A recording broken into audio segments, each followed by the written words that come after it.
pamoja na ukweli ya kwamba nafasi yetu ya kwenda hatua ya robo finali ni finyu sana, lakini mchezo huu dhidi ya Petro sisi tunautazama kama ni mchezo muhimu sana kwa upande wetu, na ndio maana haishangazi kuona tumekuja mapema sana. Tuna leo Jumatano tuko hapa Angola, tuna Alhamisi tuko hapa Angola, tuna Ijumaa tuko hapa Angola. Tuna siku 3 hapa Angola za kufanya maandalizi makubwa kuelekea katika mchezo huu. Mchezo huu pamoja na matokeo tuliokuwa nayo huko nyuma na nafasi finyu tuliokuwa nayo kuelekea hatua ya robo finali, lakini mchezo huu dhidi ya Petro ni mchezo muhimu sana kwa upande wetu. Huu ni wakati wa kuipigania heshima ya Simba Sports Club. Tumekosa nafasi ya kwenda hatua ya robo finali. Tunamshukuru Mwenyezi Mungu, hiko ndiko ambacho ametujalia msimu huu, lakini heshima ya Simba ndiyo kitu ambacho tunakipigania hapa.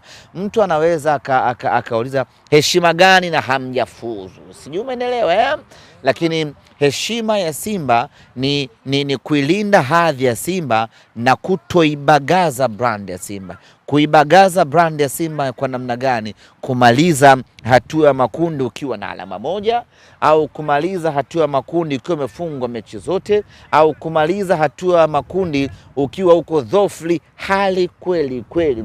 Yaani hiyo itadumu vizazi na vizazi, kwamba miaka 20 baadaye mtoto wa Simba akija kuangalia hatua ya makundi ya mwaka, kwa sababu kumbukumbu zipo zinabaki, akija kuangalia hatua ya makundi ya 2025-26 anamuona mnyama aliburuza mkia akiwa na alama 1, anasema hii Simba ilikuwa imechoka sana. Yani Abigail Chams, Abigail akikuwa ndugu yake wa Kiingereza nani? Bajaber.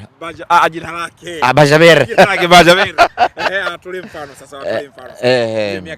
Miaka 20 baadaye. Mtoto wa Rabi Abigail anaangalia msimamo.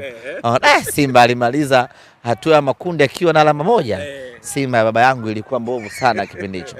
Au Bajaber, baba yangu wakati akiwa msemaji, Simba yake ndo ilishika mkia na alama 1. Hii ilikuwa Simba hofu hali kweli kweli. Sasa hatuhitaji fedheha za namna hiyo.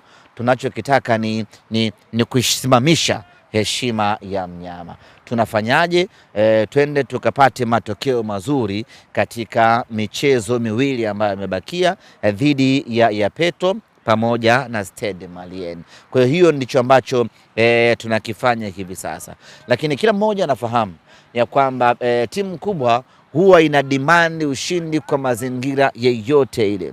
Haijalishi huo mchezo una umuhimu kiasi gani, una thamani kiasi gani, lakini timu kubwa huwa inataka ushindi tu, na sisi tuko katika hiyo kundi la timu kubwa, hivyo tunadaiwa ushindi na watu wetu, na tunakwenda kupigania ushindi dhidi ya Petro siku ya Jumamosi. Lakini kama haitoshi, bado mashindano mengine yako mbele yetu yanatuangalia. Tunao ligi kuu ya NBC, tunalo kombe la shirikisho la CRDB.